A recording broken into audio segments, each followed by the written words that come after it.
তৃণমূলের কাছে অভিষেক বন্দ্যোপাধ্যায় ভরসার একটা জায়গা, সেটা নতুন করে বলার অপেক্ষা রাখে না। তাকে বলাই হয় যে তৃণমূলের সেকেন্ড ইন কমান্ড মমতা বন্দ্যোপাধ্যায়ের পরেই অভিষেক বন্দ্যোপাধ্যায়ের জায়গা। এবার অভিষেক বন্দ্যোপাধ্যায়ের দায়িত্ব আরও কিছুটা বেড়ে গেল। শুধুমাত্র অভিষেক বন্দ্যোপাধ্যায় নয়, দায়িত্ব বাড়ল দেবের। এই পরিস্থিতিতে দাঁড়িয়ে ধীরে ধীরে খেলা ঘোরানোর চেষ্টা করছে কি তৃণমূল? সেই প্রশ্নই এই মুহূর্তে উঠতে শুরু করেছে। অভিষেক বন্দ্যোপাধ্যায়ের দায়িত্ব আরও কীভাবে বাড়ল সেটাই আপনাদেরকে বিস্তারিত বলবো। পার্লামেন্টে গুরুত্বপূর্ণ স্থায়ী কমিটিতে জায়গা পেলেন তৃণমূলের সেকেন্ড ইন কমান্ড তথা সাংসদ অভিষেক বন্দ্যোপাধ্যায়। ডায়মন্ড হারবারের এই সাংসদকে রাখা হয়েছে পররাষ্ট্র বিষয়ক স্থায়ী কমিটিতে। লোকসভার গত অধিবেশনে অভিষেকের ভাষণ নজর কেড়েছিল গোটা দেশে। তারপরেই গুরুত্বপূর্ণ কমিটিতে তার উত্তরণ বেশ তাৎপর্যপূর্ণ। তবে শুধু তিনি একা নন, দলের আরও বেশ কয়েকজন এই কমিটিতে জায়গা করে নিয়েছেন। গত বৃহস্পতিবারই বহু টালবাহানার পর ঘোষণা হলো নতুন লোকসভার স্থায়ী কমিটির পূর্ণ তালিকা। সংসদে প্রতিরক্ষা স্ট্যান্ডিং কমিটিতে বিরাট চমক। বড়সড় পদই পেয়েছেন রাহুল গান্ধী। লোকসভার বিরোধী দলনেতার পর এবার সংসদে প্রতিরক্ষা স্ট্যান্ডিং কমিটিতে সদস্য পদ পেয়েছেন কংগ্রেসের রাহুল গান্ধী। একই কমিটিতে রয়েছেন সমাজবাদী পার্টির সাংসদ জয়া বচ্চন এবং তৃণমূল কংগ্রেসের সাংসদ মহুয়া মৈত্র। বলিউড অভিনেত্রী তথা বিজেপির সাংসদ কঙ্গনা রানাওয়াতও দায়িত্ব পেয়েছেন। সেই সঙ্গে লোকসভায় দুটি স্থায়ী কমিটি পেয়েছে তৃণমূল কংগ্রেস। অভিষেক বন্দ্যোপাধ্যায়কে রাখা হয়েছে পররাষ্ট্র বিষয়ক স্থায়ী কমিটিতে। দেব রয়েছেন প্রতিরক্ষা বিষয়ক স্থায়ী কমিটিতে। ওই কমিটিতে রয়েছেন রাহুল গান্ধীও। তবে ওই দুই পদ দলের তরফে বেছে নেওয়া হয়েছে গুরুত্বপূর্ণভাবে দোলা সেন এবং কীর্তি আজাদকে। এই কমিটির চেয়ারম্যানদের বেশ কিছু বাড়তি দায়িত্ব নিতে হয়। অভিষেক সহ বেশ কয়েকজন তৃণমূল সাংসদ একাধিক গুরুত্বপূর্ণ কমিটিতে রয়েছেন। ডেরেক ওব্রায়েন, তিনি রয়েছেন স্বরাষ্ট্র মন্ত্রকের স্থায়ী কমিটিতে। নির্বাচনে জয়ী হওয়ার পর গত কয়েকদিন ধরে স্থায়ী কমিটি পদে জায়গা পাওয়া নিয়ে তৃণমূল সাংসদেরা সরব হয়েছিলেন।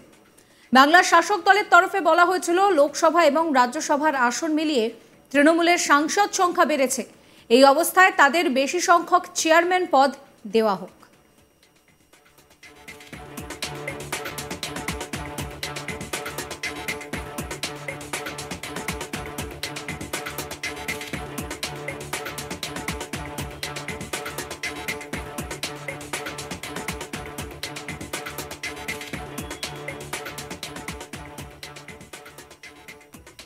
এই নিয়ে আমার কলিগ অনির্বাণের একটি রিপোর্ট দেখাবো আপনাদের।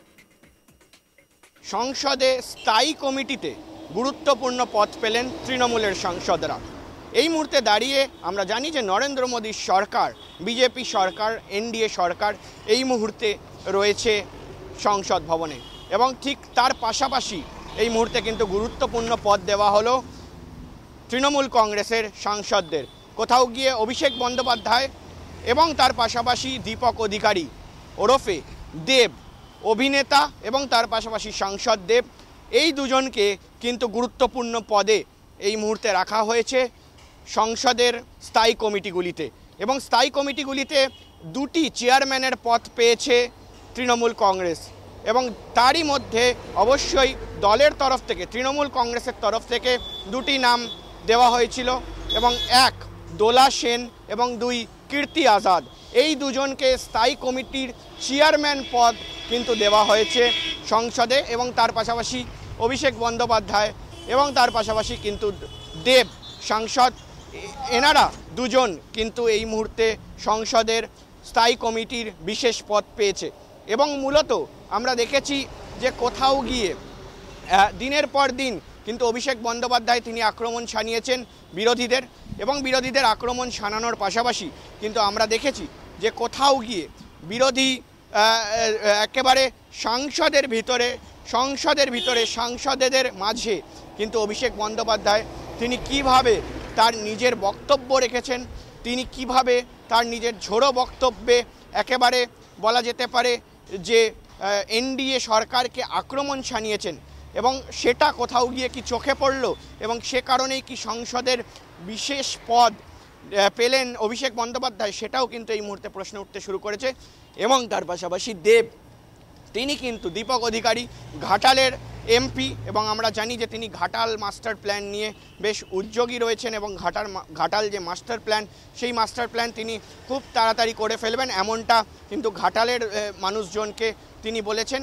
এবং এই মুহূর্তে দাঁড়িয়ে কিন্তু এই দুজনকে বিশেষ পদ দেওয়া হলো। এবং সব থেকে গুরুত্বপূর্ণ যে সংসদের স্থায়ী কমিটির তৃণমূলের সর্বভারতীয় সাধারণ সম্পাদক অভিষেক বন্দ্যোপাধ্যায়, তাকে কিন্তু একেবারে পররাষ্ট্র বিষয়ক সংসদীয় স্থায়ী কমিটিতে রাখা হয়েছে, এবং যেটার চেয়ারম্যান হিসাবে রয়েছেন শশী থারুর। এবং তার পাশাপাশি কিন্তু দেব, তিনি কিন্তু রয়েছেন একটি পদে, এবং সেই পদটি অবশ্যই প্রতিরক্ষা বিষয়ক স্থায়ী কমিটি। প্রতিরক্ষা বিষয়ক স্থায়ী কমিটিতে রয়েছেন দেব, এবং তার পাশাপাশি কিন্তু আরও একটি স্থায়ী কমিটি, যেটা খুবই গুরুত্বপূর্ণ, যে সংসদীয় পররাষ্ট্র যে স্থায়ী কমিটি, সেটাতে কিন্তু অভিষেক বন্দ্যোপাধ্যায় জায়গা পেয়েছেন। এবং তার পাশাপাশি কিন্তু এই মুহূর্তে দুজন স্থায়ী কমিটির চেয়ারম্যান হিসাবে রয়েছেন, এক দোলা সেন এবং দুই কীর্তি আজাদ। আমরা জানি যে কীর্তি আজাদ তিনি প্রাক্তন ক্রিকেটার, এবং বাইরের থেকে এসে পশ্চিমবঙ্গে লড়াই করেছেন এবং জিতেছেন দিলীপ ঘোষের বিরুদ্ধে, এবং তাকে কিন্তু একটি গুরুত্বপূর্ণ স্থায়ী কমিটিতে রাখা হয়েছে। এবং তার পাশাপাশি এই মুহূর্তে দাঁড়িয়ে কিন্তু ডেরেক ওব্রায়েন, তাকে কিন্তু স্বরাষ্ট্র মন্ত্রকের স্থায়ী কমিটিতে জায়গা দেওয়া হয়েছে। এবং তার পাশাপাশি দেবকে প্রতিরক্ষার মন্ত্রকের যে স্থায়ী কমিটি, সেখানে কিন্তু তাকে জায়গা দেওয়া হয়েছে। এবং তৃণমূল কংগ্রেস বলা যেতে পারে যে কোথাও গিয়ে কিন্তু প্রথমে বিজেপি, এবং তারপরে কংগ্রেস, এবং তারপরে কিন্তু সমাজবাদী পার্টির পরেই একক সংখ্যাগরিষ্ঠ হিসাবে তৃণমূল কংগ্রেস দল সংসদে গিয়েছে। এবং এবারের যে নির্বাচন, সেই নির্বাচন জিতে কিন্তু 28টি সাংসদ নির্বাচিত হয়েছে তৃণমূল কংগ্রেসের তরফে, এবং সে কারণেই কিন্তু এই মুহূর্তে বেশ বিশেষ পদগুলি কিন্তু তৃণমূল কংগ্রেসকে এবং তার পাশাপাশি অভিষেক বন্দ্যোপাধ্যায় এবং দেবকে দেওয়া হলো। পার্লামেন্টে গুরুত্বপূর্ণ স্থায়ী কমিটিতে জায়গা পেলেন তৃণমূলের সেকেন্ড ইন কমান্ড তথা সাংসদ অভিষেক বন্দ্যোপাধ্যায়। ডায়মন্ড হারবারের এই সাংসদকে রাখা হয়েছে পররাষ্ট্র বিষয়ক স্থায়ী কমিটিতে। লোকসভা অধিবেশনে গত সময়ে অভিষেকের ভাষণ নজর কেড়েছিল গোটা দেশের, তাই তাকেই গুরুত্বপূর্ণ পদে রাখা হয়েছে। তবে তিনি একা নন, দলের আরও বেশ কয়েকজন এই কমিটিতে জায়গা করে নিয়েছেন।